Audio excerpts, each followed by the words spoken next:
সোণাপুৰৰ পৰা মই জুবিন গাৰ্গে কৈছো ছিংগাপুৰত কোন সেইকেইটা তাত নাই নহয় মই এতিয়া খাৰঘুলি কাহিলীৰ পৰা কতোৱে নাই মই এতিয়া সোণাপুৰ মাথো সোণাপুৰে মোৰ শেষ ঘৰ শেষ মঞ্চ এতিয়াৰ পৰা গান নাগাওঁ আৰু মই মাথো শুনিম স্পেচিয়েলি মই নাইট ছুপাৰ কেইখনক কৈছো উজনিলৈ অহা যোৱা কৰোঁতে সোণাপুৰৰ এই ঠাইখিনিতে মায়াবিনীটো ডাঙৰকৈ বজাবি ৰৈ থাকিম উজাগৰি ৰাতিৰ বুকুত মই আগতেও কৈছিলো আৰু এতিয়াও কৈছো মোৰ কোনো জাতি নাই মোৰ কোনো ধৰ্ম নাই সৰু সজাত দেখুৱাই দিলো কোন হনে তাত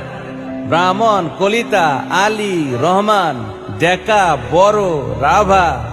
পূজাৰী আৰু এইটো কি কয় নমাজ পঢ়াই যে মৌলবীও আহিছে সৰু সজালৈ I love people I love man যোৰহাটৰ মানুহখিনিয়ে কষ্ট পাইছে বুলি শুনিছো মোৰো যাবৰ মন আছিল প্ৰিয় ঠাই দেউতাৰ ঠাই উপায় নাই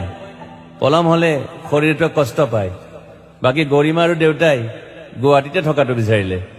একো নাই গুৱাহাটীলৈ আহিলে মাত দি যাব সোণাপুৰতে থাকিম আৰু এটা কথা যোৰহাটত প্ৰতিমূৰ্তি এটা হ'ব বুলি শুনিছো গুচি যাম কেতিয়াবা কেণ্টাক আকৌ খাতিৰ নকৰো মায়াবিনী ৰাতি ধুমুহাৰ খতে